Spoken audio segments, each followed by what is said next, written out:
The Gospel according to Luke. In the first video, we explored Luke's portrayal of John the Baptist and Jesus as the fulfillment of the story of Israel and of God's promises told in the Old Testament scriptures. We then watched Jesus launch his mission and bring the good news of God's kingdom to the poor among Israel, people of low social status and also people who are outsiders. And Jesus taught that his kingdom is upside down. It's a reversal of all of our common social values. This section culminated with Luke showing us how Jesus was a new Moses about to bring a new Exodus by his death in Jerusalem. And so we come to the large center section of the book, where Jesus leads his newly formed Israel on a journey to Jerusalem. This part of the book consists mainly of Jesus' teaching and parables given on the road to the various people he encounters, mainly his growing group of disciples. And in this way, Luke portrays following Jesus as a journey. It's something you do where you learn as you go along life's path. So first, Jesus invites his disciples into his mission as he sends a wave of them to go ahead of him, announcing God's kingdom. So being a disciple right from the start, it means participating in Jesus' kingdom mission, making it your own. And as Jesus' disciples come back, he then starts to give various teachings about prayer, about trusting in God's provision.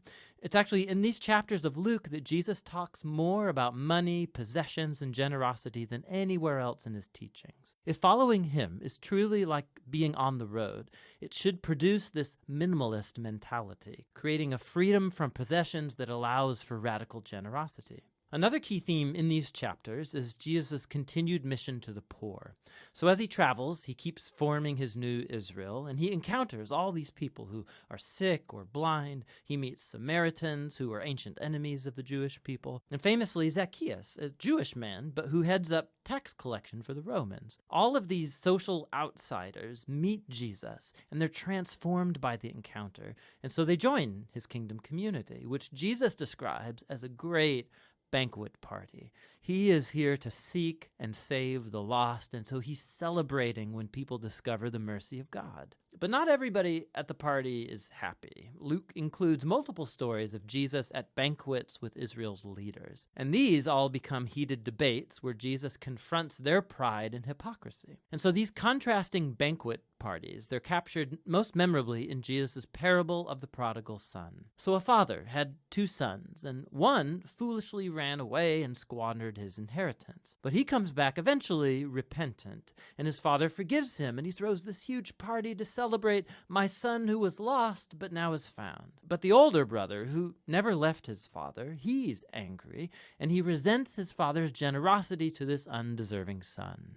In this famous parable, Jesus is explaining his whole kingdom mission to these leaders. His parties represent God's joyous welcome of every kind of person into his family. The only entry requirement is humility and repentance. And so it highlights the tragedy of Israel's leaders who reject Jesus and his upside-down kingdom community. And this resistance to Jesus, it ramps up, and he finally arrives in Jerusalem for Passover. As he nears the city, he's weeping. His disciples are hailing him as the Messianic king, but Israel's leaders are denouncing him. And he knows that their rejection of his kingdom of peace is going to set Israel on a road of resistance and rebellion against the Roman Empire. It will bring the city's downfall. And it's that destruction of Jerusalem that Jesus symbolically enacts. As he storms into the temple and he runs out the animal sellers, he brings the sacrificial system to a halt. And he says that this place of worship has become a den of rebels and will be destroyed. Now, this act, of course, generates a whole series of debates between Jesus and Israel's leaders, all leading up to Jesus' prediction that the Roman armies will one day surround this city. It will desolate it and the temple all within a generation. With that, Jesus retreats with his disciples to celebrate the Passover meal. It's the annual symbolic meal about Israel's liberation from slavery through the death of the Lamb. And so Jesus turns the meal's bread and wine into new symbols about this new Exodus. His broken body, his shed blood will bring liberation for Jesus' renewed Israel. After the meal, Jesus is arrested and he's examined before the Jewish leaders and then put on trial as one claiming to be king. And Luke emphasizes Jesus' innocence. Pilate, the Roman governor, he claims that Jesus is innocent 3 times before giving in. Even Herod, the ruler of Galilee, finds nothing to accuse Jesus of. But the leaders finally compel Pilate to have him crucified, and so he is. But even in his painful death, Jesus embodies the love and the mercy of God he taught so much about. He offers God's forgiveness to the soldiers as they crucify him.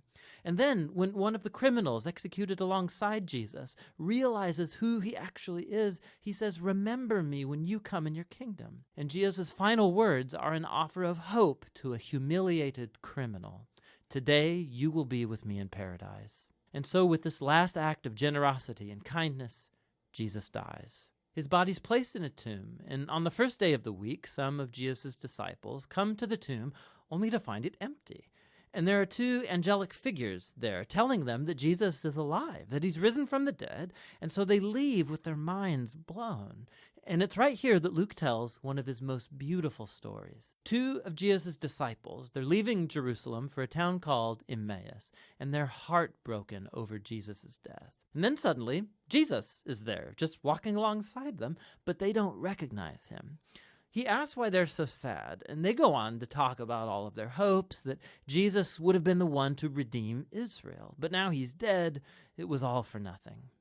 But then later, as Jesus has a meal with these 2, he breaks bread for them, just as he did at the Passover meal, and it's in that moment that they recognize him. Then he disappears. Luke is telling this story to make a powerful point about following Jesus. When Jesus' disciples impose their agenda and their view of reality on Jesus, he remains invisible and unknown to them. It's only when we submit ourselves to the upside-down kingdom of Jesus, that's epitomized in his broken body on the cross, offered in self-giving love. It's only then that we see and know the real Jesus. The book's concluding scene is yet another meal, as Jesus appears to his disciples and he explains to them from the Old Testament scriptures how this was all a part of God's plan, that the Messiah would become Israel's king by suffering and dying for their sins, and conquering their evil with his resurrection life. And so now, as Simeon the prophet promised back in chapter 2, Jesus' kingdom will move outward from Israel, so God's forgiveness can be announced to the nations and everyone invited to follow Jesus. But, Jesus tells his disciples, wait in Jerusalem for the coming of the Spirit to empower them for this new mission. And this, of course, keeps you reading right into Luke's 2nd volume, the book of Acts. But for now, that's the gospel according to Luke.